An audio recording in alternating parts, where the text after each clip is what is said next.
Good evening. It seems that men are facing discrimination every day. Harsher judgment, less support, double standards everywhere. If a woman struggles, she gets help. If a man struggles, he gets blamed. Nobody wants to call it what it is: discrimination.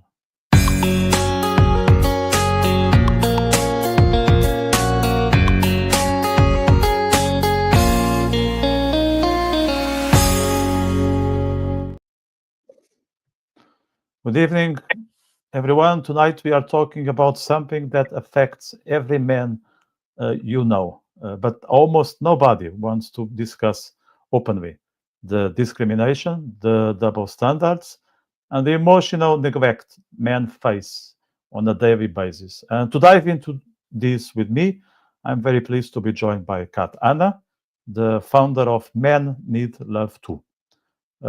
Kat, she works directly with men from all sorts of backgrounds, and she sees this reality up close: the pressure, the judgment, and the silence around male suffering.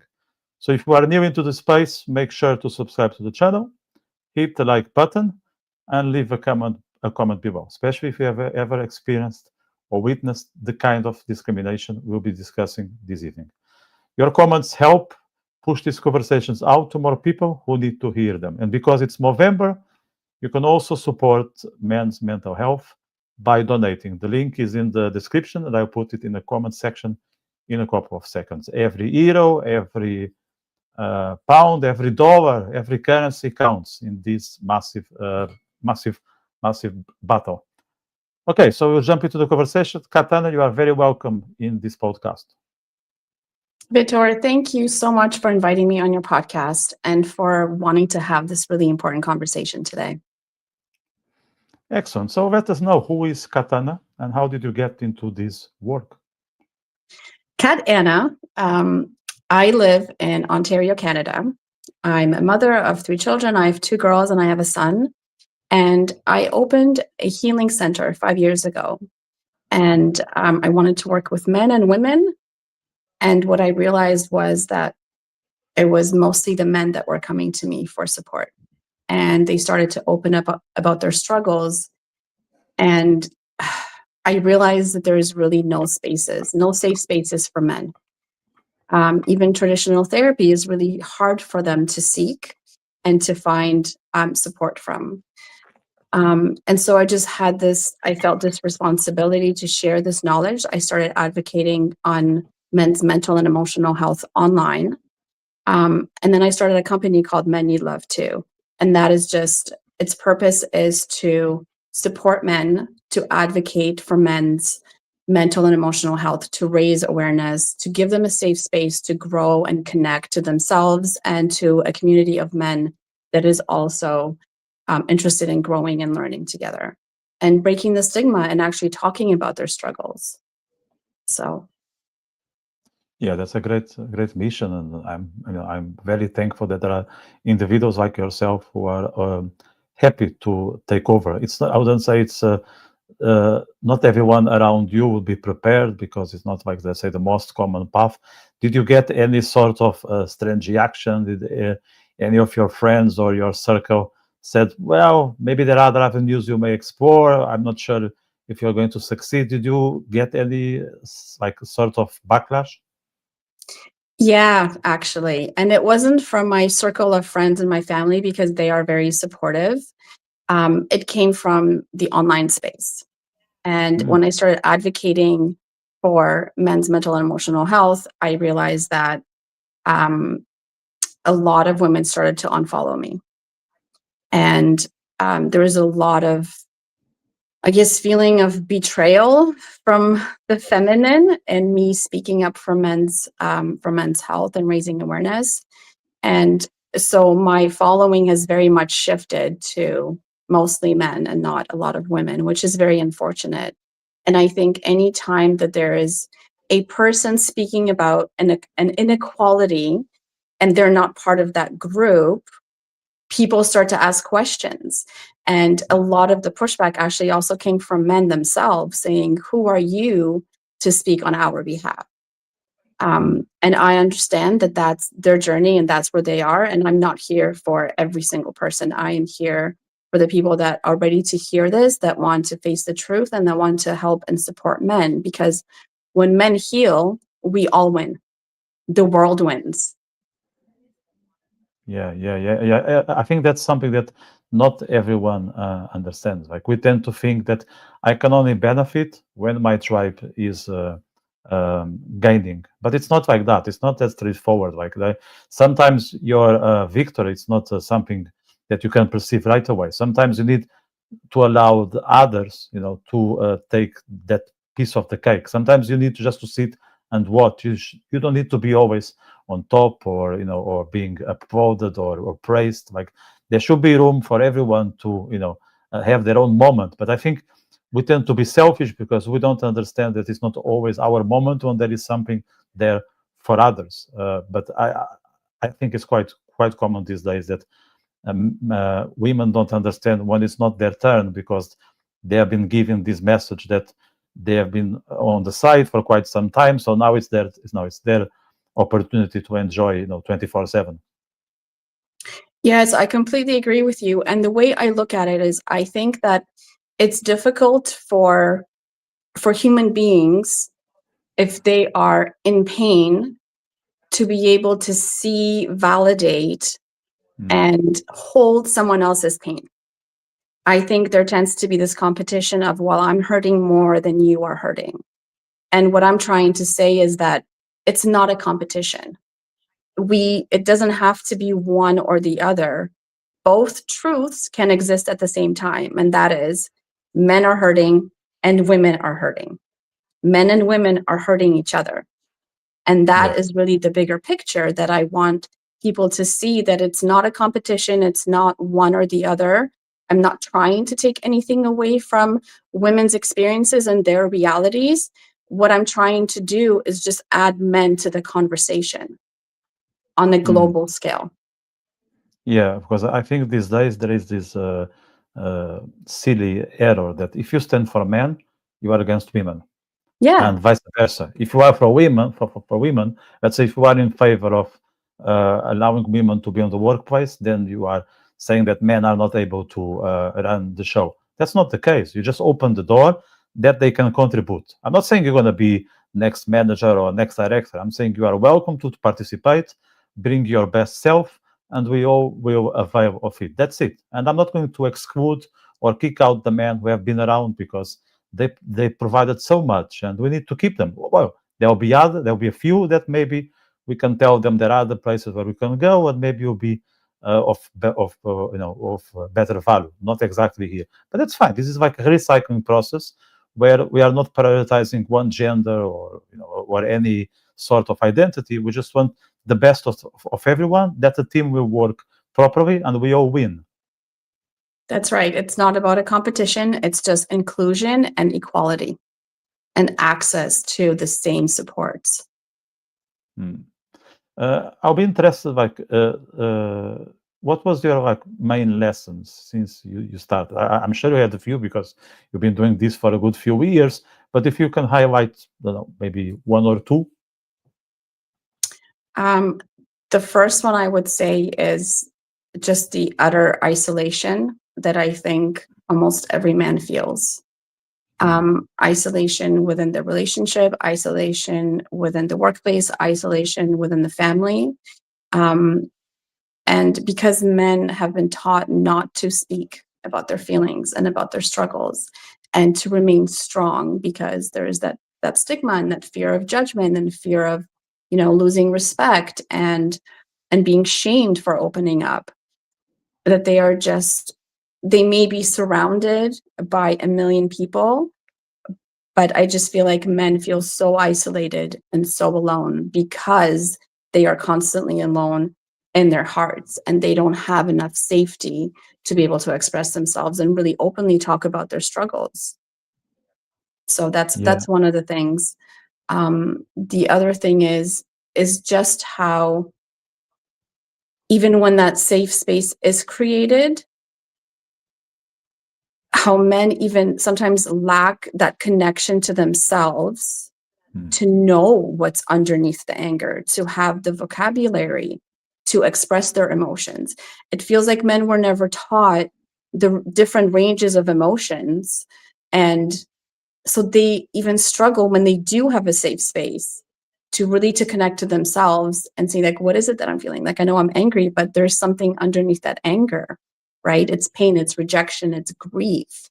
And sometimes they even lack the words and the connection to themselves to be able to express that in really safe spaces. So I think when it comes to healing men, not only do we have to create a safe space, but we have to give them the tools, the words, the skills for them to be able to connect to themselves and then be able to express that and share that with another person. That's very interesting. Like you just mentioned that we can create the right setup for the man to improve, or at least to go through his feelings, his sentiments, just try to understand himself. But even if you are able to allocate that context, most men won't be able to do much out of it. They will be there like for two minutes. It's going to be awkward. As you said, they don't know the words. They don't know even how to start.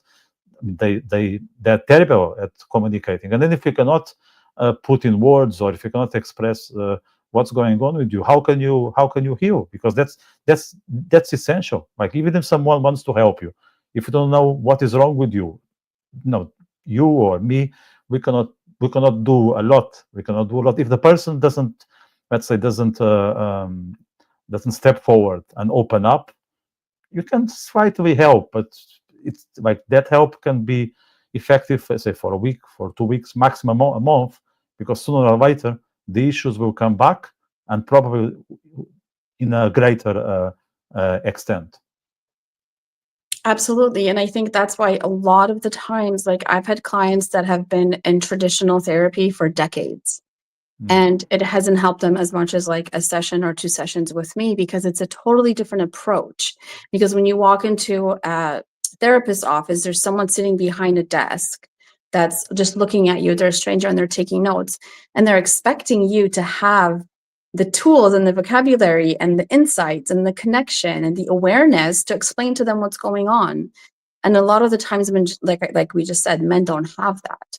So it's really difficult for them to go traditional therapy, because they really just need to learn the tools to sit in their own uncomfortable feelings. And men experience their emotions more in the body than they do in their heart. So the way they express it and the way they experience it and the way they feel it is just completely different than women. And so we need different support systems for men to be able to actually access help and have it be successful, have it work for them. So when you mention that we experience those heavy sentiments mostly through our bodies and not necessarily using our hearts, is it that, let's say, I'm overwhelmed, I'm stressed, I'm anxious about, maybe next year's podcast programming, because I don't know exactly how the schedule is going to look like, and if it's going to be accepted by my audience or not. Is it that I may encounter some physical reaction, I don't know, shoulder tension, headache, and then those are signs that you're going to identify to start the conversation? Yeah, there's a whole study of like body and a map of where men specifically experience emotion and what type of emotion feels in what part of the body. So sometimes it's cold, sometimes it's heat. And I find like anxiety and grief is around this area. When they're anxious or they're scared to speak, it's literally their throat where they feel heaviness, and they will literally like close their mouth like this, unknowingly unable to speak. So men experience such a wide variety of sensations in their body that are clues as to what the feeling is. And that's where I think some of the work needs to be, because we are not the same, and just the way men experience emotions is very different, especially when they don't have the vocabulary. It gets easier over time, but when you first start with someone that's never opened up in 60 years, that is literally where you start. You start with, how is your body feeling? Where are you feeling sensations in your body? And then it's like, it's here. Are you feeling anxious? yes, I think it's anxiety. So it's that type of conversation. Mm. Yeah, that's interesting because look, my girlfriend, she works in HR, and one of her tasks is to ring candidates and do the first checking. So basically, you go through the CV, you seem to be a good fit, but you always need to have this 5 minutes chat just to see, just to get a feeling of the person, And the voice, as we know, is crucial. And sometimes there are people that come across awkward, okay, or on the phone, those 5 minutes. And guess what? 10 out of 10 cases are men. Yeah. It's very rare that she rings a woman and she feels like, her CV is great. No, she seemed to be very well experienced. She seemed to have the technical skills, but these 5 minutes will make me think twice. Never happened with a woman. With a man, I'm not saying it happened all the time, but it's not uncommon. Not uncommon. Maybe that tells that men need to think more about the way they put themselves out there, because it's crucial. Your image. I think that's another thing that we don't take much in consideration. How we expose ourselves to the world. We think that it's enough to be how we are, and then there is a huge difference if we come across confident, if we show some degree of understanding or even curiosity. Like, we don't need to know it all, but if I'm, let's say, genuinely interested in what's happening, I think that will be attractive. Absolutely. And one of the exercises that I do with the men in my group is that I ask them to brag about themselves for 2 minutes. And it makes the men very, very uncomfortable because men are so used to shrinking themselves because they don't want to appear too confident, right? They don't want to be judged. They're constantly fearing the judgment from other people. So we as women are encouraged to be confident. And I feel like men are not encouraged to be confident, and they have a really hard time even spending 2 minutes and talking about their accomplishments, talking about their great characteristics and how much they love themselves. They have a really difficult time. And so I see how that would translate to an interview if they were expected to sell themselves. And now that's something they've never had to do, and they just feel awkward about it. They don't know how to do that because they're not encouraged to be confident. Yeah, I think that talks to the double standards I mentioned at the beginning of this podcast. Let's say a good-looking woman, she can afford to be confident, even to be arrogant at times because she's good-looking. That's fine. If a man, it's very much about himself, he'll be immediately called a prick, and maybe he's a prick. I'm not saying he's not. Yeah, he could be. Maybe, right? But she could also be a prick. It could apply to both. But for a man, there is no tolerance. It's immediately seen as toxic. And sometimes, yes, some guys are toxic, but maybe some women are toxic too. Well, it's like we said before, both genders are capable of being toxic. So it's like it's not one or the other. It's just like you never know. But women are supported more. Even if you look on social media, right? There's a lot more acceptance of different body types, and women are constantly encouraging each other, but that's not being done for the men. Yeah, like this whole thing of body positivity, which I don't know your opinion, but I'm not a big fan of. It's only women who are using for their own benefit, and to me, like, it shouldn't be only women. It should be no one. Like, you are overweight. What you need to do is not post on social media. What you need to do is rethink your diet, your exercise routine, because you can be in a very difficult position from a health perspective. So, like, don't go around and brag. I'm not going to shame you because you are fat and everything like that.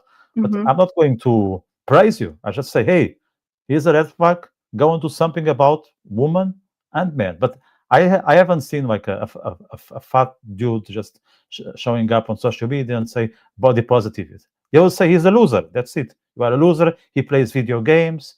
He's for sure he has is a subscriber of 10 OF accounts. He's immediately embarrassed by every single person. If it's a woman, let's tolerate her, let's help her. Yeah, so like my view on body positivity is I support body positivity for everyone, but I do see the inequality in continuous support for women and validation and encouragement. And there's such a huge gap with that same support for men. Like you said, women, whatever they post, whatever their body, their age, their shape, it doesn't matter. They're being supported and viewed in a positive way and encouraged. But a man is just right away judged, shamed, made fun of on social media. And like, this is a gap that I see all the time. And it's just like, why is there's this inequality? And again, isn't that adding to the fact that men are not confident and they're afraid to talk about themselves and they don't want to be confident? So yeah, I think it's all linked together. Our viewers are a bit quiet talking of people who are not expressing themselves. So let me encourage viewers. I know a few people are watching. There are not a lot, but there are a good few. So raise your questions and comments on the chat box, and they'll be part of this conversation. And if you haven't subscribed, it would be great if you can. So we talked about the bright side of this job. Is there any negative that you would like to share with us? Any downsides? The only downsides are two, but I turn them into positives. So one downside is all the hate that I get. And I turn that into the fuel that I need, because anytime someone speaks up about something that's new, you're going to get hate for it. And sometimes the more hate I get, the more I know that I'm on the right track. I'm like, now I'm making them mad. Let's see what else I can do. So I really use it to fuel me.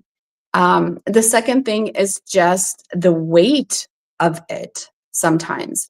I mean, I hear the most horrific stories of abuse from the men from their childhood, things that they've never shared with anyone. Often I am the first and only person that knows their darkest secrets that they've never shared with a human being, of their like most, painful events and things that have happened to them. And that's heavy. But again, I use that to motivate me and make my voice even louder, because every time I speak on this, I tell them that they are literally with me in my heart. And when I'm speaking about men's mental and emotional health, like, they are with me and they are the ones I'm doing it for. And I'm so honored and privileged to have heard their truths and for them to have trusted me enough and shared them with me. So yes, it's heavy. Yes, I would love to have here, especially where I am, a community that would support me and do this with me. But right now it's just me. And I am making connections all over the world, just like yourself. And hopefully, we can all come together and we can feel stronger together, because I feel like we all are in these hubs all over the world and kind of just feeling alone in this work. So my goal is to really also bring people together by having these conversations. So I'm really grateful that you had me here today. Yeah, and it's mutual, and I think it's a great sign of recognition if men are able to share a couple of things with you that otherwise they'll just bring you to the grave.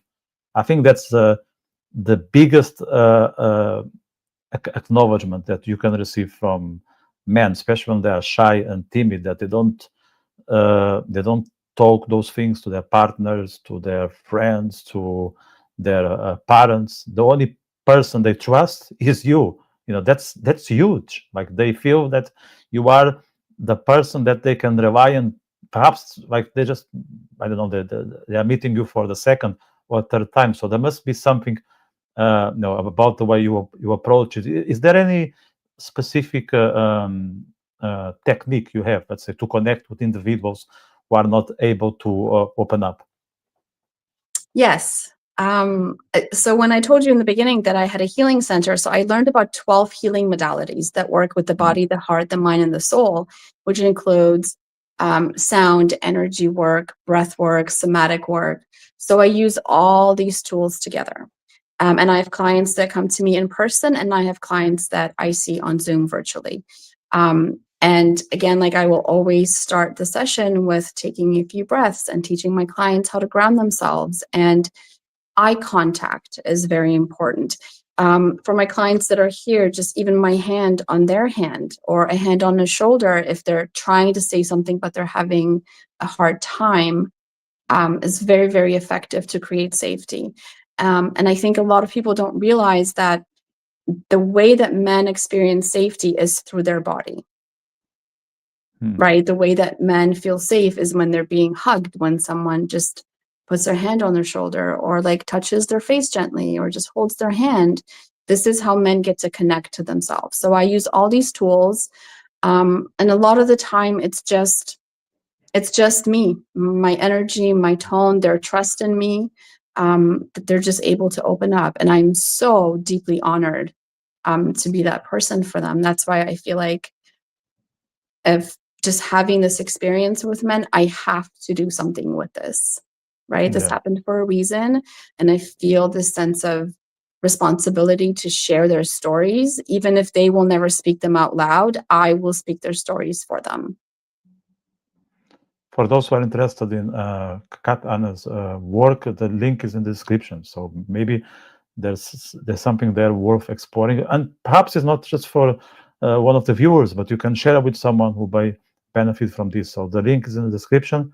You'll be able to find it, I think, after the sponsors, but I mean, it's not a huge text, so it's I think it's not that complicated to find it.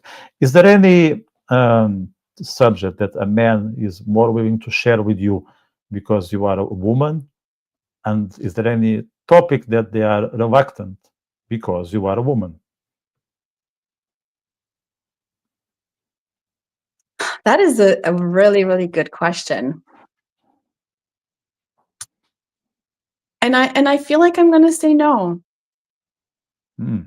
I don't think there is, because the clients that meet me either in person or on Zoom, just throughout the conversation, they realize I am such an open book and there's no topics that are off limits with me. I'm very comfortable discussing every topic, and I feel that they sense that openness from me, because again, I've worked with men for a long time. So sometimes, we'll break through these barriers, and I think they like that I understand them from a men's perspective because of my experience. But I also think that a lot of the times they appreciate my woman's perspective, because I get to have both, right? And as a mother, I also have daughters and I have a son. So it's like I have many views that I can share with them. And I really don't feel like there's any topics that are off limits. I've never found one. Yeah, I think if the connection is there, yeah, you're absolutely right. There's no reason to put a limit, because if you trust, then the sky is the limit. I would just think, but perhaps I'm being naive. Let's say I'm approaching a woman for advice, and we tend to think that if someone was in my shoes, in the past, they will be in a better position to provide me advice. So let's say when it comes to dating or sexuality, you are more leaning to approach a man, not a woman, because maybe you encountered something similar. It's maybe that it's a preconception, but that's something that we are built in. Now, if what I'm struggling is, let's say, grief or mortality, then that's something that all of us are going to experience sooner or later. So, would you tackle this wide range of topics? So everything is a part of the conversation, or would you think that some topics are more, let's say, your kind than others? Well, the way I look at it is this. Let's say you have an issue about intimacy, right, in your marriage, right? If you're not going to go and see a therapist, if you're going to talk to your friend about it, right, your male friend, he may understand your point of view. But I have heard thousands of stories about marriages and intimacy. So even though I'm a woman, I'm the opposite sex, my range of experience and hearing their stories.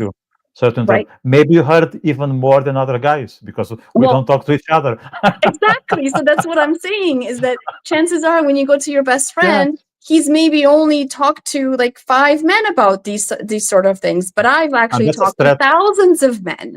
Yes. And I'm a woman and I have female friends. So it's all really just perspective.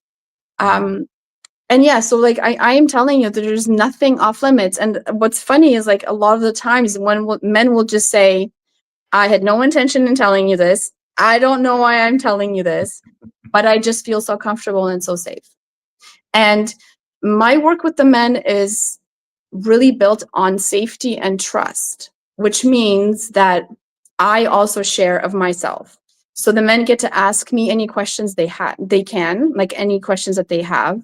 And I share of myself. So they get to know me as well as I'm getting to know them. Now, I'm not sitting here telling my clients about my problems, but what I mean is versus the standard therapy session where someone is behind a desk and they just take notes and they listen to one person talk, I'm creating a connection where we're sharing stories, we're sharing truths, we're crying together, we're making jokes, we're laughing together.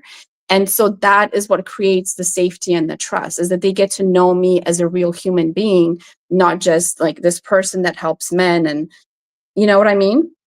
Yes, yes, yeah. I was actually trying to relate that to the way I approach individuals in general. Like, I do these things on YouTube, but I also run some workshops, on libraries, bookshops, some other venues, art and cultural festivals. And sometimes I do those things by myself, and sometimes I do that with a small team of three. And everything going well. I just started with this team of three. We had a workshop a couple of weeks ago, and most of the people among the audience, they were friends or relatives. There was only a couple of them that were not. But if we start to run this workshop, outside of our residence area, chances are that, I don't know, 80, 90% or more are going to be people that we haven't seen in our lives, and probably it will be a one-off. And I told them, I love it. I feel way more confident and boosted to talk to someone that I don't know. Not because I don't like to talk to my friends or people I see on a regular basis. Just I feel ignited when there is someone on the other end that, look, these, don't know, 60, 90 minutes, they to me, they mean the road, because it's a one chance. And why not open up? Because if I don't explore this opportunity, I don't know when I will be given a second chance. So let's make the most of it. So perhaps that's one of the reasons why some people, when they encounter therapists or healing hands, they just come across as a book, because they feel the appeal. Yeah, I agree with you. And I've always been this type of person that people just meet like in a grocery store, or even like dropping off my kids at school, and like strangers would come up to me and just like tell me their life story. And I was like, well, what am I supposed to do with this? So I also just love connecting with people and just hearing the similarities between our lives, even though we haven't met each other in 50 years and we've had completely different lives. But for that 1 hour, for that one interaction, we're connecting and we're sharing and we're realizing how much we are the same.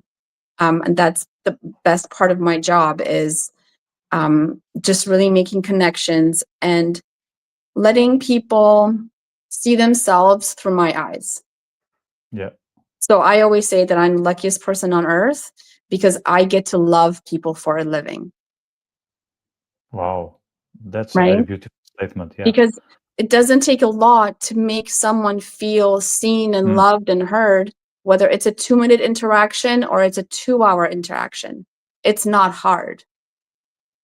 No, not at all. If you put the effort, then it's more simple than we believe. You mentioned this thing that we are more alike than we imagine. I remember when I was in Dubai, it was like, I don't know, 2-3 years ago. I can't remember. And like here in Ireland, when we are going out, and we have a few drinks, when it's the last one, I think it's the same in Canada and in North America. Okay, last drink, we say, that's the one for the road. I mean, maybe you are familiar with this term, no? Last pint, that's a pint for the road. And I thought it was only related to alcohol. So I'm in Dubai, having my breakfast, at, I don't know, 9 in the morning. There is this family of Indians, and one says to the rest of the group, one last tea. Yeah, that's the one for the road. And that was about tea. I never heard that. And I thought, well, humans. Yeah, that is a wonderful story and a beautiful reminder that we are so similar. I love that. Yeah. So did you encounter any patterns, because you talk to clients in person, but also people that are all over the world? Did you encounter any patterns that define us as men? Oof. You are asking really good questions. I love this. I think a lot of the patterns that I see is in marriages. And that is like a strong connection, a strong physical connection, and then come the children, and then come the responsibilities, both people being overwhelmed and tired and lost in their own struggle. And so the women are struggling on their end, taking care of the kids and whatever their job is within the family. And then the men are also struggling the same way. There's less time, less opportunity, less connection. And then you start just, if you don't have the tools to communicate effectively and navigate those seasons in your marriage, then a lot of the times that disconnect just grows and grows. And a lot of the patterns I'm seeing is men who are, 50, 60, 70 years old in marriages that have been what they say is like dead and disconnected for decades. And they don't know how to bring it back. They love their partner. They love their life. They love everything that they have created and built together, but they just grew apart and they became different people. And along the way, they didn't have time or create an opportunity to fall in love with the new person and the new people that they became over time. So they just end up being disconnected strangers with, now all this time, maybe retirement, maybe kids moving out of the house, and they just feel so alone and they really miss intimacy and they miss love and they miss, that first part of their marriage, and they don't know how to get it back. That emotional and physical intimacy. Yeah, it's a very tough job because sometimes you look at it and it's a distant memory, and it's not something that you can just press a button and all of a sudden it's back. Like, you need to put effort, you need to put some.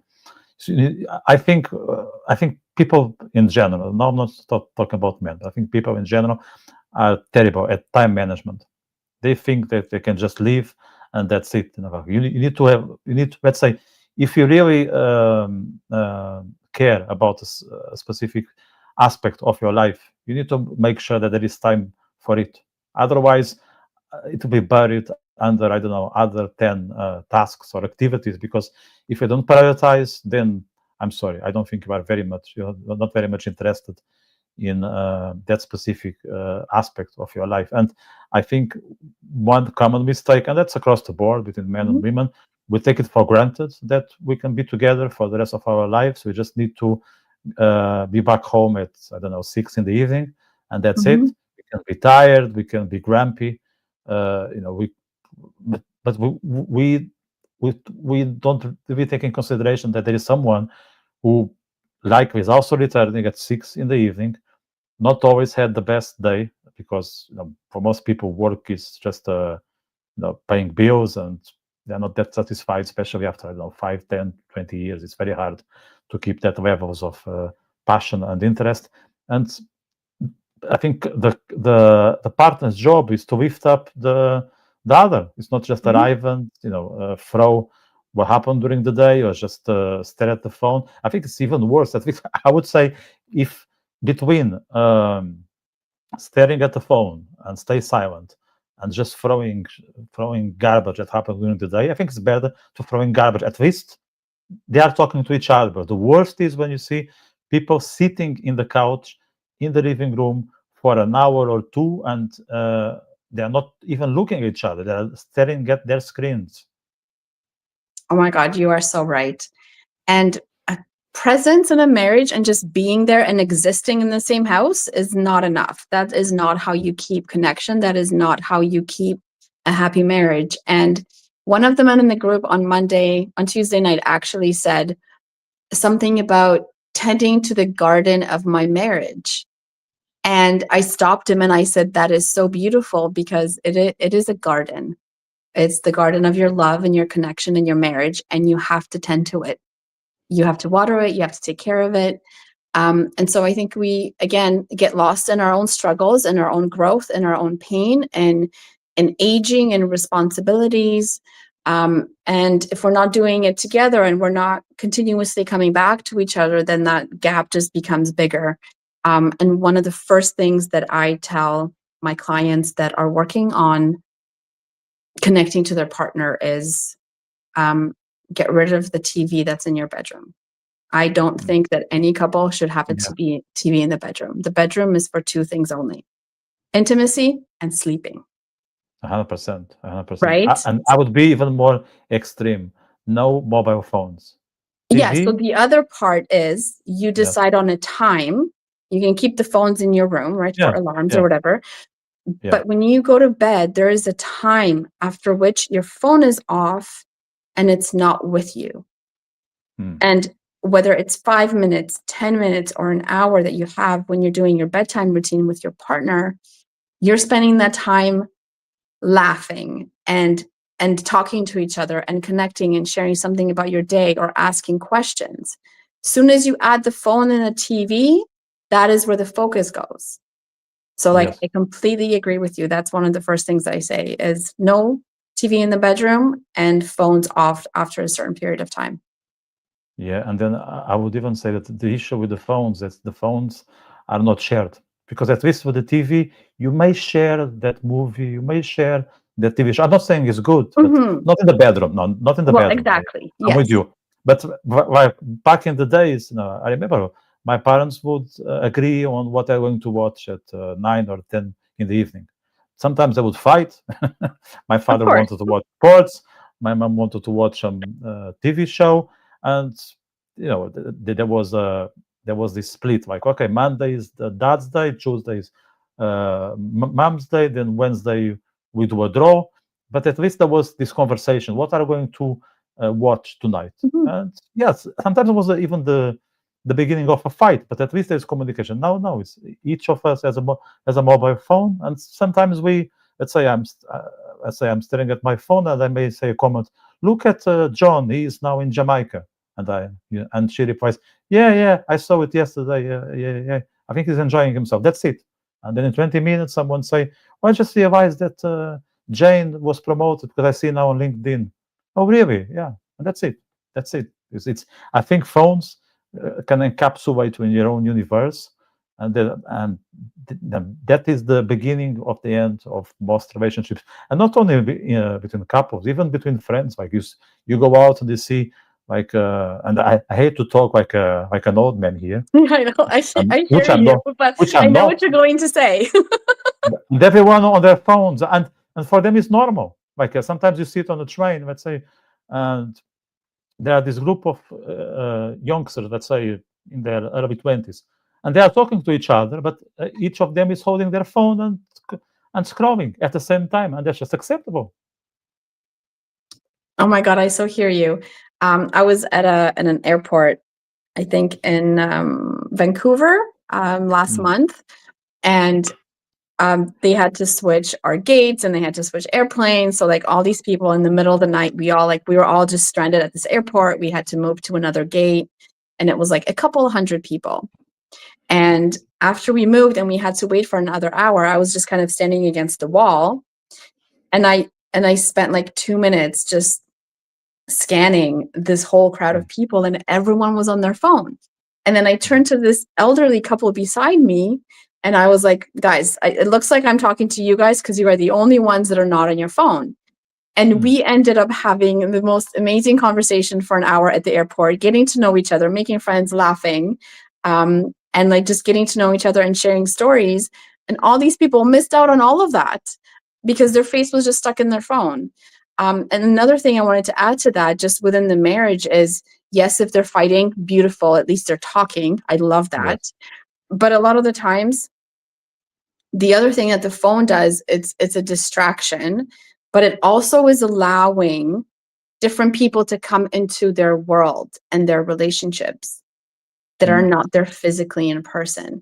And I think that is the other danger with the phone, is that you can make connections with other people, and it may be easier than the person that's sitting right beside you. And as far as like watching TV and watching movies, yeah, of course, watch a movie together in the living room and cuddle on the couch. There's nothing wrong with that. Let me try to trigger the viewers. They are very quiet here. They're usually louder, but today they are quiet. I want to ask, do you think society actually neglects men? Comment below, because I want to be part of the conversation. And if you haven't subscribed, wait if you can. The Movember link is in the description. I will put it in the comment section here. I forgot, but I put it in. It takes me 10 seconds, maybe even less. So please, if you can donate, that's a very huge help in these days. So that's not here. It's the private chat. That's here. I want to ask you to talk about devices and social media. What's your view on adult content these days for men? Especially for young men that they are scared of approaching women, but they can see 100 naked women in 1 minute without any effort. Like, how dangerous do you think it is to access those sort of images that back in the days a man could see, in the whole course of his life? Oh, I have a lot of clients that are struggling with addiction and adult content addiction, and it's ruining relationships. It is ruining a man's motivation to pursue women. It is ruining their dopamine systems and their hormones, and it is very much affecting the way they pursue women, the way they show up in relationships, and the way they experience pleasure. And it's causing a lot of erectile dysfunction. So like, I frankly have a lot of clients that are struggling with this. And it's a conversation I'm having on a very regular basis. And which is why I said there's nothing off limits. These are one of the things that we talk about, and just how much it impacts men, the way they show up, their relationships, their intimacy, and their pleasure.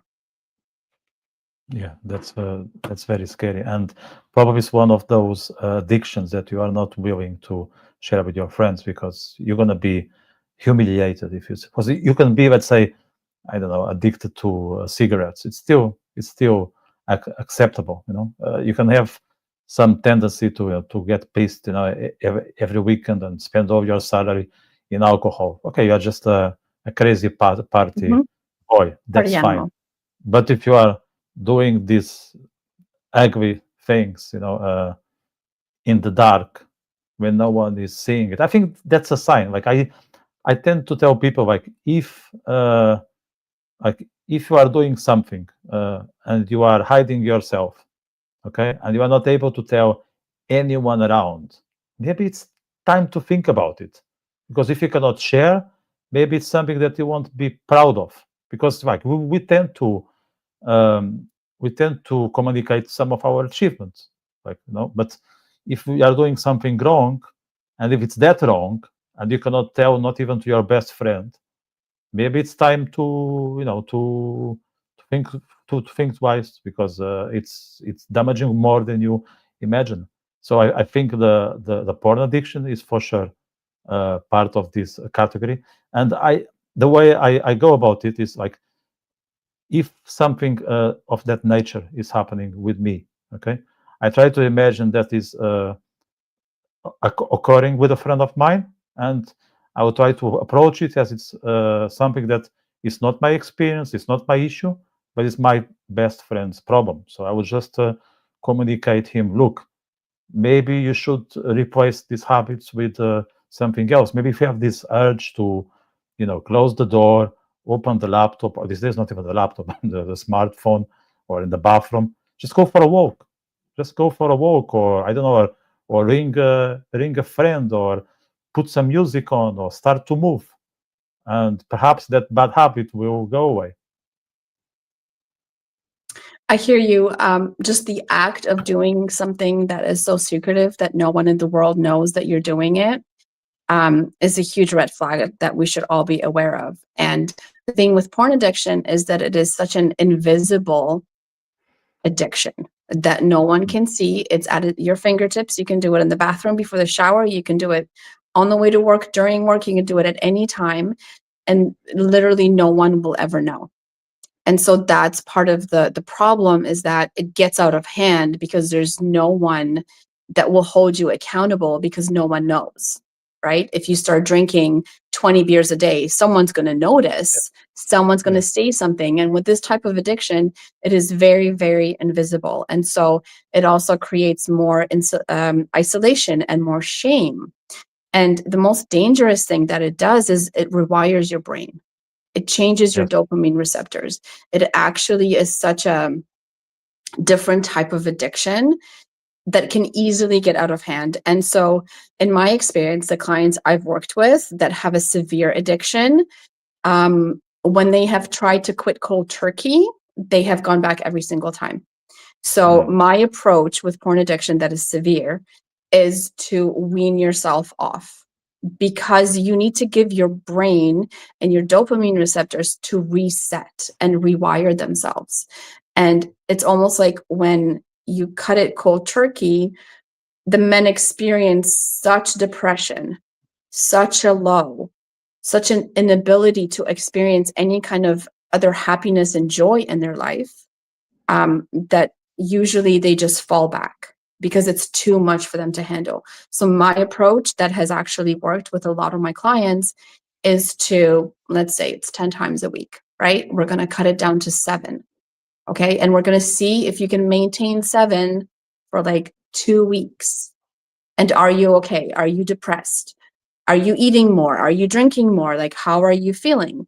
If you're okay and you're maintaining it, and now your system has regulated itself and you're okay with 7, then for the next 2 weeks, we're going to go down to 5 or 4. And it's that type of approach that I have seen men successfully give up pornography. There's a comment here from Mike. He's saying, "Hi, Vitor and Kat. There is a video about this topic in PragerU YouTube channel.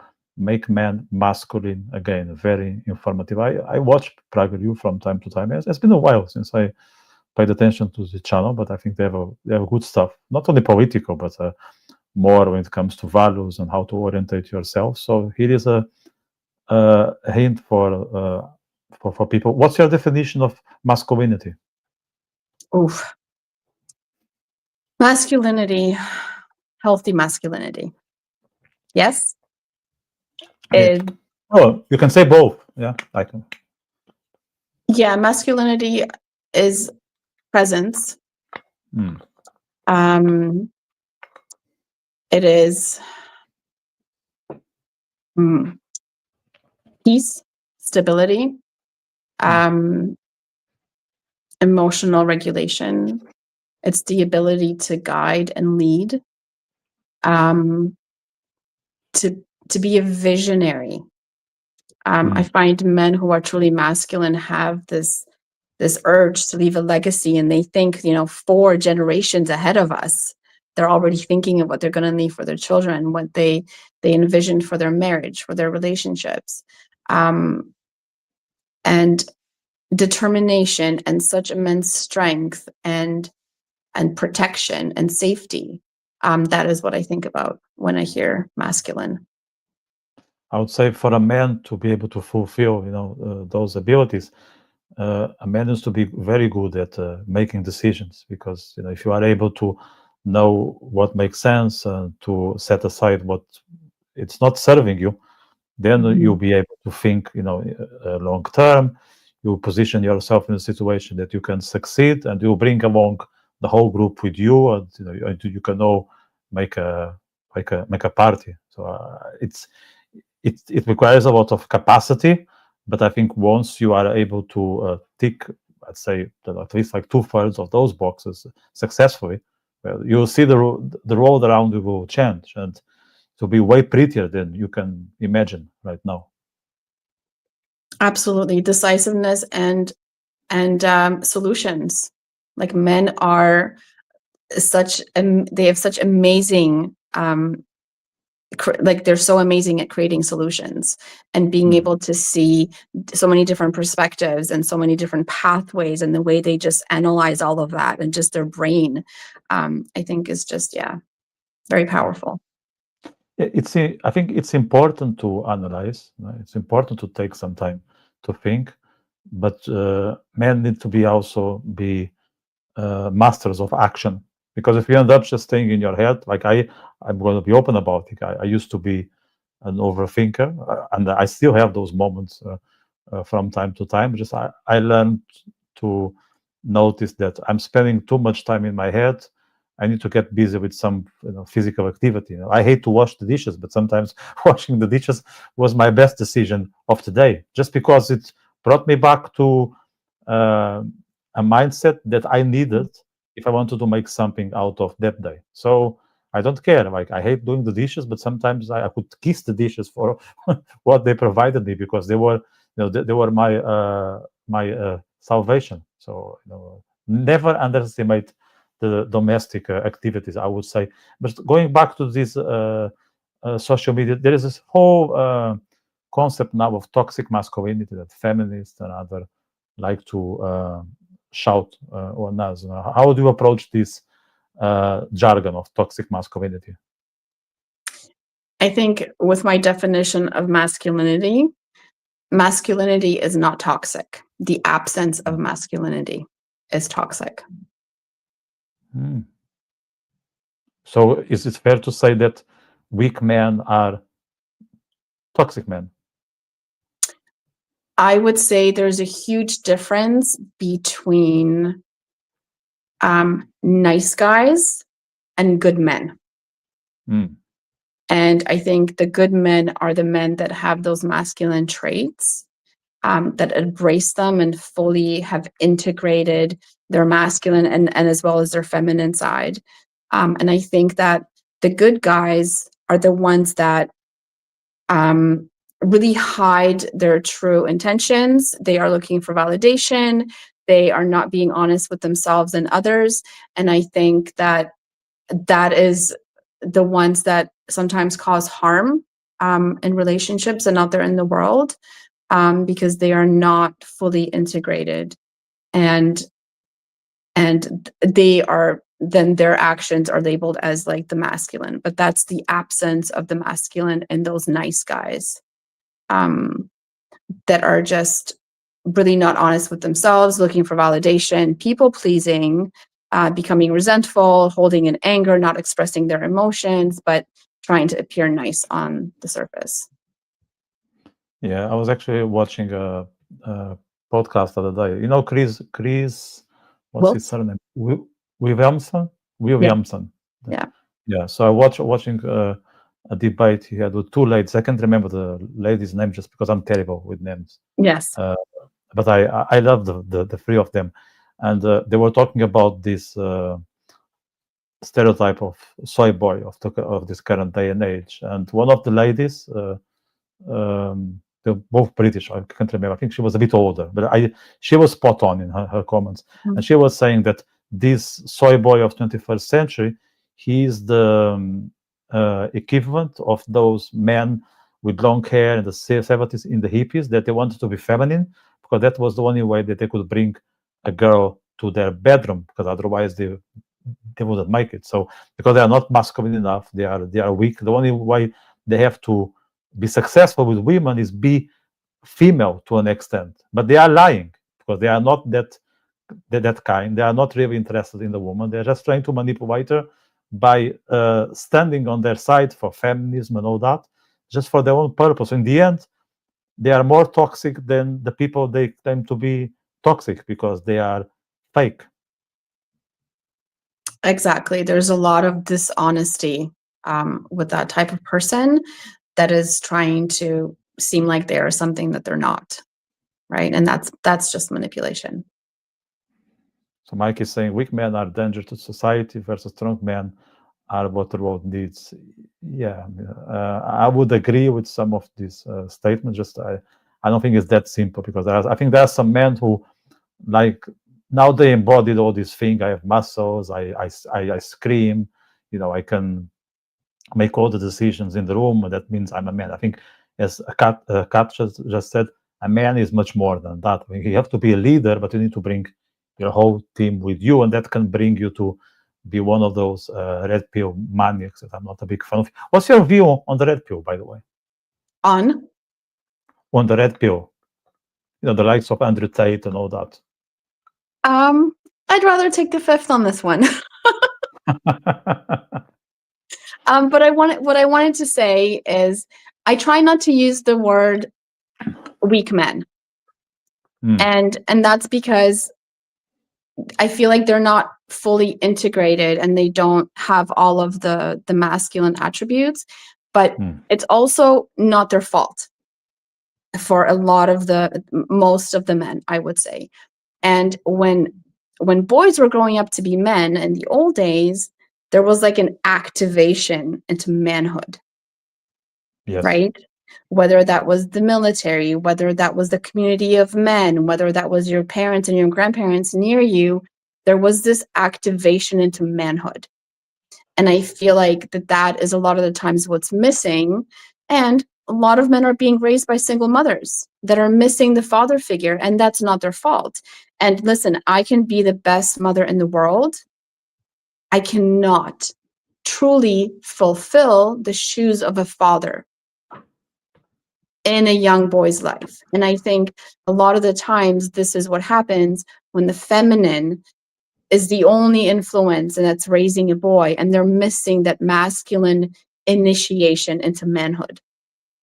And so I don't think that it's necessarily weak. I think they're just not activated. They're not integrated into their masculine selves.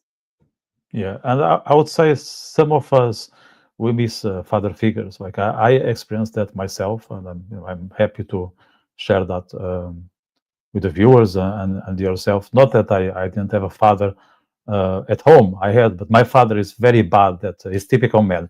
My father is terrible. He's not even bad. He says it. I mean, it's not just me pointing fingers. He's terrible at expressing emotions. He's now 77. Yeah, he's in late 70s, and every year he shares a new story that we haven't heard.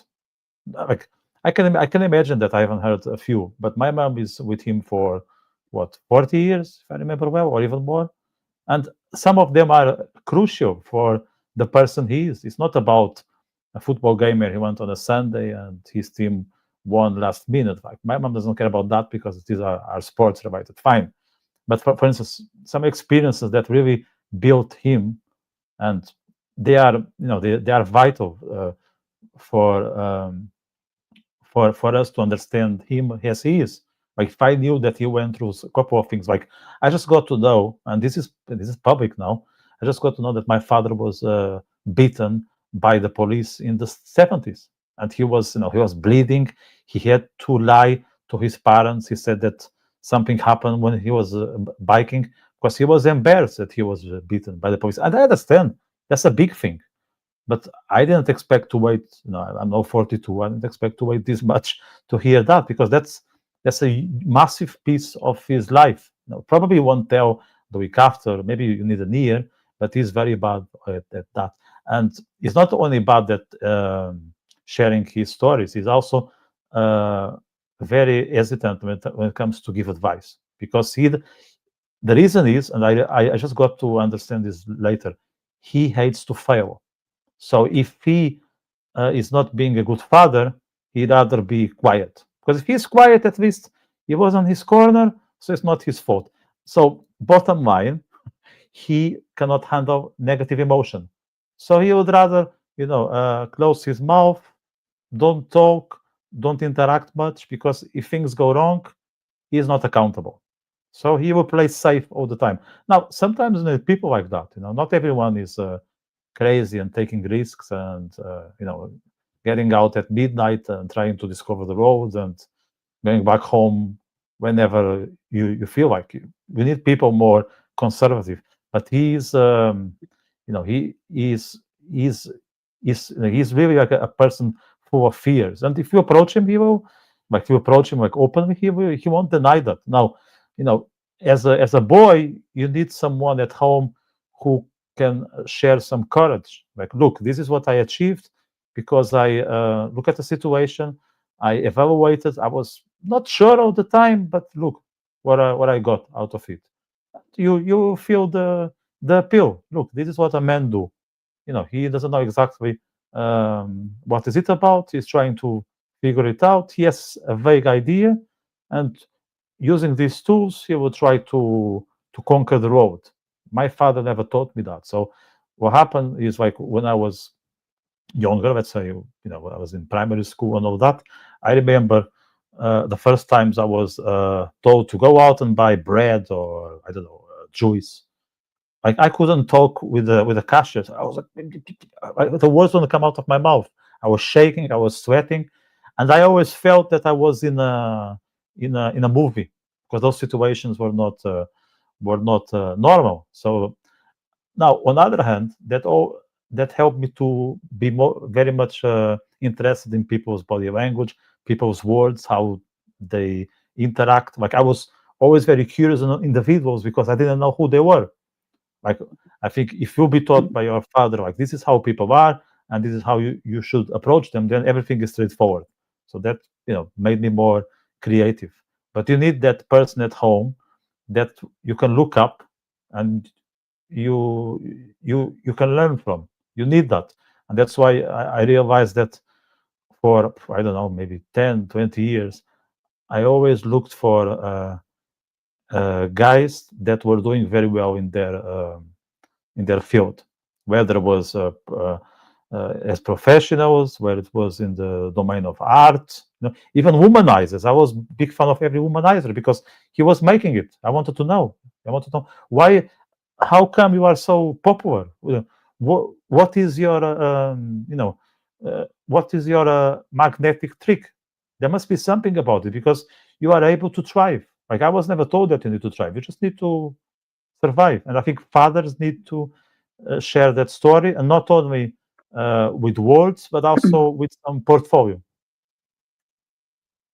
I totally agree with you. And look, you missed out on knowing your dad for all these years because he was your dad, but you truly didn't know the man. And that is a huge generational gap. Gen X was the first generation that actually stopped, for the majority of it, stopped using physical violence to discipline their children. And so before that, children they were not meant to be heard. They were not meant to be seen. They had to be quiet. No one asked them how they felt. They didn't learn how to speak about themselves. They just had to do what they were told. And so you can see through the different generations how difficult it is for them to open up, how they don't want to share, how we can know someone for 60, 70 years and be hearing stories about their life for the first time. And this is a huge generational gap that's also worse and better in different parts of the world. Yeah, that's that's for sure an issue that we encounter, that we don't understand our parents, and our parents don't understand us, and then there is this middle ground, which is a gap, and we are all very afraid of approaching, because it's a gap, but we don't know, what this gap contains. And imagine if you fall there, and you fall there alone, and then it's a big drama. A man that is I want to talk also about Jordan Peterson, a man that is being seen as a huge influence among young men, Jordan Peterson. What's your view on his advice and the way he approach men's issues these days? I love Jordan Peterson.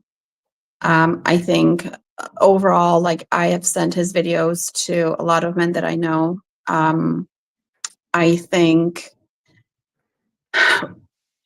his intention seems to be for men to take up space, to become the men that we all need in our society. So, like, I love Jordan Peterson. And I think he stands for truth. And I think he stands for honesty and for not settling, whether that is in life or in relationships, and always striving to grow and be better. And I mean, how can I disagree with that? My own commitment to myself is that I will continue to learn and grow every single day. I'm very, very committed to my self-improvement and my growth. And I don't ever want to stop growing and learning. And I think that is what he stands for. Have you had a chance to see him live? Because he's touring and he does these gigs. Have you seen him live? I would, because he's Canadian. So Yeah. he's like actually from Toronto. I know he's not far from me. And the last time he was here, I was actually away. So I follow him and I look at his stuff, and I would love to see him live.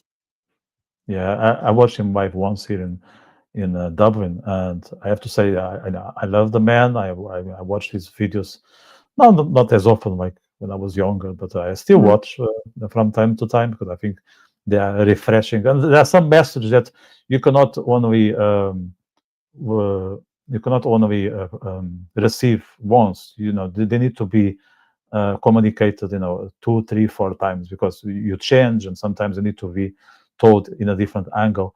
But what I would never forget is his voice is powerful. Like, you cannot be indifferent.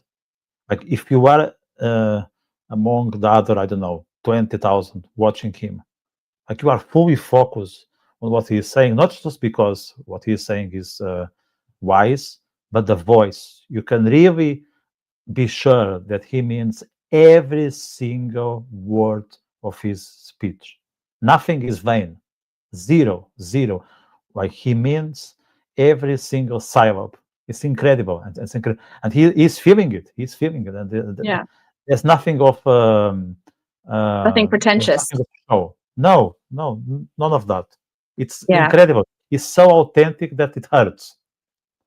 No, I really like him. And the thing is, like, I don't have to agree with someone's every word to be able to agree with their general mission and their intention and when they speak to the world.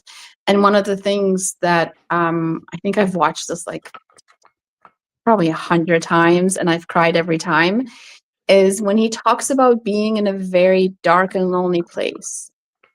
And he's like, if you have love, love is the only thing that can pull you out of that place.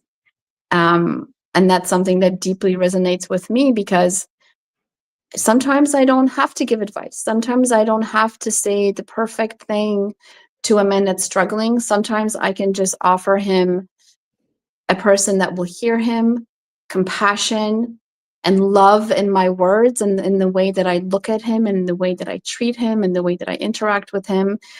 And that alone can change lives. Even if I never give advice, even if I never give tools again, sitting with someone and showing them love and compassion can change a person's life. And they did studies on this, and I am not good with remembering studies or who made them, but it was talking about people, men specifically, who are struggling emotionally and are considering suicide. They're in that very dark place. And the conclusion of the study was that it takes 8 minutes, only 8 minutes of connection from another human, to be shown compassion, to have someone to speak to, for a man to shift his perspective from wanting to take his life to then being in a place of hope and connection. So it only takes 8 minutes. So with a lot of my personal friends and my clients, we have a code. And if one of us texts, "Do you have 8 minutes?" In that moment, we know to drop everything and to call that person, because there's men dying. There's a man that dies every 60 seconds that takes his life, and 20 more attempt to take their life every minute of every single day. And when I think about the fact that all they needed was 8 minutes from someone, that is heartbreaking. And I think we all need to be aware of that. And we all need to do a better job at showing up for the people around us, because it doesn't have to be this big grand thing. We don't have to save anyone. Sometimes we can just give them 8 minutes of our heart and connection. Yeah, I think that there's nothing more of beauty than being available. If you can present yourself in a way that you are there, but you are really there 100% for a talk, for even for a little crying, just for a specific moment, but you are Yeah. there, you are available. Like, people appreciate that. If someone is Sit in like, there's silence. nothing more. Yeah, there's nothing more attractive than someone is interested on you, because most people, it's not that they are not interested in you, they are too busy. They cannot make the time, so they say, sorry, I can speak with you for 2-3 minutes, but and sometimes you are talking to one of your friends, but they are not exactly with you, or they are with you to a degree. They are not completely with you. I mean, as much as a person can be with other, we know there are always some disconnects. But if someone is putting the effort, someone is saying, you know what, I'm muting my phone. I drive to see you. I'm here to sit with you and to go through what you are going on. Like, you will admire, because that's very, very rare. I remember when I lived in Budapest, and that was we had this beautiful balcony. So I was there with a friend of mine, and we were drinking wine. Okay, another guy. So two of us drinking wine there, and we're discussing all sorts of things, all sorts of philosophical topics. And he was also very much into psychology and that kind of thing. And just in front of us, there was a Hungarian girl living on her own. She was quite good looking. And my friend was always saying, but back in the days I was single. He was saying, have you ever approached your neighbor? And I said, no, I haven't. Yeah, maybe I should, I don't know, come up with some excuse to initiate a talk. Yeah, but you should look at her. I know, I know. Yeah, and then she went home, and after 2 minutes, she was in her balcony with another girl, and the two girls were standing. Never forget that. And my friend said, "Look, this is a moment. You know, we are here to work first. There are two good-looking girls there. We are to drink a bit of wine. No excuses." And just before, these two girls on the balcony, I mentioned to my friend, if a friend of mine is in trouble and I get a message, I will stop everything I'm doing, and I will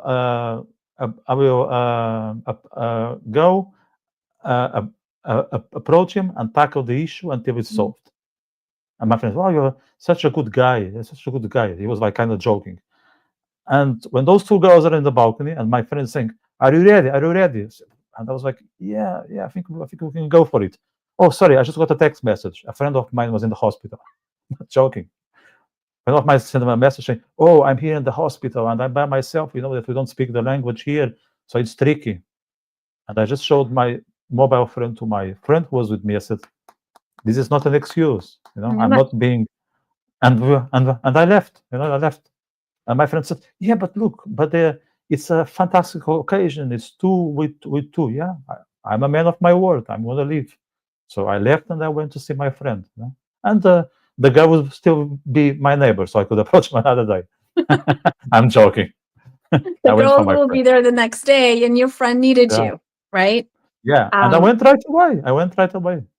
And I didn't regret. I even forgot about these two girls in the balcony. I was there for my friend. Now it's a story. Now, years later, it's just a story. Yeah.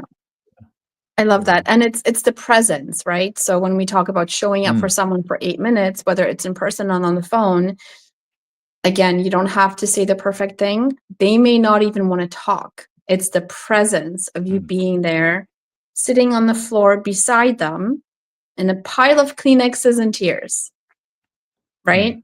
It's picking up the phone if you're too far and saying, I'm going to stay on the phone. And even if we don't say a word, I am here and you can hear me breathing. And I love you and I'm just sitting here with you and we don't need to speak. We're here. So it's the presence that really is life-changing, because that's love. Do you think boys are aware of the discrimination? And if they are, at what age do we realize that we are being discriminated? Very, very young age. As soon as they enter the school system, I think our school systems are designed to fail boys right from the beginning. And when my son is 17 now, so he's in his last year of high school. And when I started doing this, he was like in his first year of high school or just entering high school. And I said, like, do you see this in the world for men? And he's like, Mom, no one cares about men. We're just here workhorses. We are just here to work. We are here to do things for everyone else. No one cares about men. So at the age of 14, 13, he already had this message. And I think it starts as soon as they enter school, because the school system is designed not for boys. It does not encourage boys, like you talk about being active. Boys learn through activity. They need to horse around. When they have removed physical contact from schools, they saw how much the mental health of boys have suffered. Boys need to rough around. They need to fight with each other. My son has he is arm wrestling with his boys. They're tackling each other. They're playing sports. They're very hands-on. They're very physical. They learn through actions. And so to put them now into a classroom when they are not allowed to speak, they're not allowed to move. They have to sit there like a robot and read and go to the bathroom when someone tells them to go to the bathroom. That is not amazing for their development, for the masculine. That is the opposite of what they need. And guess what happens? When they are too loud, too active, when they don't respect the rules, they get labeled as being rebellious, as having ADHD, as having all these learning difficulties, and then they're labeled as stupid. And they are the opposite of that. They are brilliant men and young boys that invent things and create things and change the world. But in the school system, they are not looked at as that. They are told to make, and this is where the men making themselves small. That starts in the school system, right? So then you're expecting a man to show up at an interview in his full confidence, and that's not going to happen because he just spent 12, 15 years in school trying to make himself small, trying to make himself into someone that he's not. And I think that is the first place that a lot of boys pick it up, and just the judgment, and telling boys not to cry when they get to a certain age within the family dynamic, right? I would never tell my son not to cry. You are a human being, and human beings cry, and they need to cry, and the tears release hormones, and you feel better, and you feel cleansed, and you release stress from your body. We are whatever your body's doing, that's what we're meant to do. So, yeah. You mentioned one thing that actually I didn't think of explore, but now that you raise it, I cannot let it go. When boys misbehave in school, misbehave according to the school standards or rules, I wonder what's the reaction, not necessarily of the teachers or staff, but of the other kids, especially female kids, because I'm old enough to remember that if you were rebellious, people would admire you. They look up at you. Oh, you go against the authorities. You are, this James Dean type. I think that profile, it's not that appreciated anymore. Or maybe it's appreciated, but in secret. But you cannot be openly in favor of someone who is challenging the rules. It's all about conformity, especially men. If men are rebellious, then they are again toxic. Yeah, and when boys that are active, that want to express themselves, they're children. When they want to express themselves with their body and through action, they are shamed, they are judged, they are embarrassed in front of the rest of the class. People treat them differently, teachers treat them differently, the other kids treat them differently, and guess what? That makes them angry. So now they're labeled as angry, aggressive. And what does that mean to women? An angry boy or an angry man, unsafe. Yes. Right? We don't even ask this boy, why is he angry? What happened to him? We don't even ask any questions. He's angry. He's aggressive. That means he's dangerous. He's not safe. So that's where the shame is with emotions for men and the labels. And I actually had an experience in my son's school where there was a teacher that was actually my son used to be very small when he was growing up. He is now a big man. He grew up and he's bigger than all of his friends, right? He's tall, he's strong. And there was a teacher that was trying to assert his dominance, and was actually a male teacher, was stepping up in front of my son, blocking him, and just sort of trying to be very tough and very masculine. And my son wasn't doing anything. And the principal said oh, maybe your son needs some counseling because he is not compliant with authority. And I said, has my son done anything wrong? No. Has he disrespected anyone? No. Did he act in any appropriate way? No. I'm like, then you are really asking the wrong person to send him to therapy for him to be more compliant with authority. Right? Yeah. But this is what's given. It's like rules. You have to behave in a certain way, and there's no space for self-expression. There is no space for realizing your gifts and your talents. It's just putting everyone in the same box, and whoever doesn't fit in this box is judged, shamed, made fun of, and just discarded. Yes. And like, that does not create safe men. That does not create trust between the genders when that is what they experience in school, and those boys are labeled as being dangerous. But I And not would all say men that that are angry are dangerous men. no, it's not synonyms, not at all. And I would say that those women or men, but or people, okay, who are categorizing these men, the specific men, as dangerous and aggressive and angry and wild and all that, if they feel threatened, the person they're going to ask for help is that man. That is the man, exactly. And if you look at serial killers, if you look at the most dangerous serial killers, guess what? Witty, charming, very calm, very peaceful. Like, this is how they gain trust. They're the nice guy, right? Yeah. And I always told my children, if you get lost, right, find the biggest guy with the biggest beard, with the most tattoos, because he will risk his life to protect you.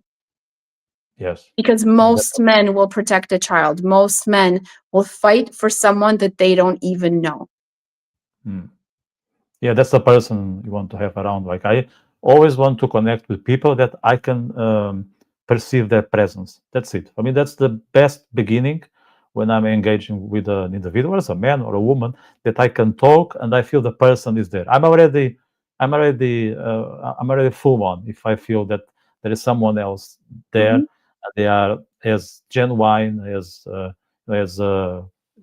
interested as me. And whenever that happens, like I give like 200% of myself, because I think we can both benefit, and that's a sign of respect. Like, if you care, if you are open, for me, there's nothing more pretty than an open face. It's so attractive when I talk to someone, and they can even say things that I fully disagree with, but if they really mean those words, if they really stand for it, then they are my people. Then they are my people, because I can trust. Trust is unbeatable. I hear you. I'm the same way. And I appreciate the hardest truths over the prettiest lies. So when someone can look me in the eye and say something difficult, then you know what? I'm like, they respect me. I feel safe with them. They are my people.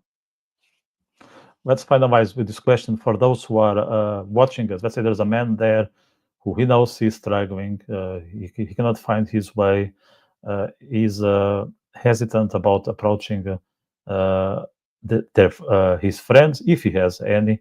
So I'd say someone is really disorientated and they don't know what is next step. What would be your advice, let's say, to start a new life? Ooh, I think everything begins with self. I think everything in life begins and ends with self. So as much as there's people that can support you and offer you their presence, their love, their compassion, a lot of the times our hardest moments happen when there's actually no one there. And I think that happens, they call it the dark night of the soul, right? Is when you have a life-altering experience, a really, really dark moment where there is physically no one there, no one to reach out to, your phone's dead or whatever the conditions are. But I think that it happens for a reason, because that's the moment that shapes us. That's the moment that we look deep within our heart. That's the moment that we connect to ourselves and we're like, this is not going to be the end of us. We were put here for a reason, and there's a lot to fight for. And life is full of seasons, and a lot of the times we need to experience the dark so that we can appreciate the light.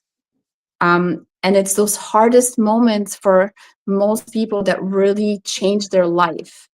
and give them the strength that they need and the courage and the wisdom and whatever experience that is to push forward. And then they can kind of handle anything after that. So I think it happens for all of us. And I think the first thing you need to do is just connect to yourself and talk to yourself as, like you said, if you were your best friend.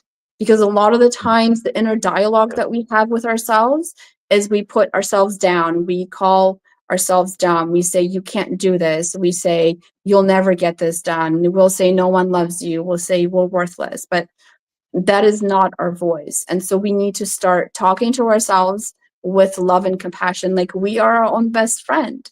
We are the person that we're going to spend all of eternity in this lifetime with, like every single moment, every single minute, every single day, no matter who is around us, we are with ourselves. So I think the place where you start is to start loving yourself, talking to yourself with love as if you were your own best friend. And I feel that with honesty and compassion, people can get through anything. Kat, I cannot thank you enough for this conversation and for the work you do with every single man across the globe. So thank you very much. It was powerful. Thank you so much. I really loved having this conversation. I can't believe it's been over an hour and a half. It flew by. I'm like, where did the time go? So thank you. And I appreciate you. And I appreciate all the work that you do. Thank you very much. I want to encourage the viewers to two things. First, if they can donate, even if it's an euro or a $5, it's fine. Every contribution matters. So if you can donate to Movember, the link is in the description and it's also in the comment section. So I'll be thankful if you can provide your contribution. There are two more Movember chats this month. The next will take place on Sunday, 8:30 Irish time. So you just do the maths with your time or your time zone. 8:30. I want to have here Jeroen van Dom, who is a writer that we meet here on a monthly basis. So if people are familiar with guests, he is a writer. We usually meet every month on a Tuesday. He was guest number 1, by the way. So he is not just another guest. He is a historical guest. He's a good friend of mine, so I have to praise him. So he's a good guy. We're going to discuss one very interesting thing he mentioned to me in private, which is, Kat, we could be here another hour just talking about this. He believes that the older a man is, the less friends he has, and the more mental health problems he needs to tackle. So what to do about that? So that's the topic for, I know we could have another hour on this, Kat, but maybe very another accurate. time. Well, I want to watch it. Yeah, it will be great if you can participate and even add your insights. Sunday, 8:30 Irish time, so that will be afternoon for you. So yeah, that's that, and there's another Movember discussion on Sunday. So make sure to subscribe. Make sure to share with someone who may benefit from this conversation, because men deserve honesty, empathy, and support. And these conversations are not always easy, but they are absolutely necessary. So, Kat, thank you again for this powerful chat, and best of luck with your work. You deserve it more than anyone else. Thank you. Thank you so much. I appreciate you.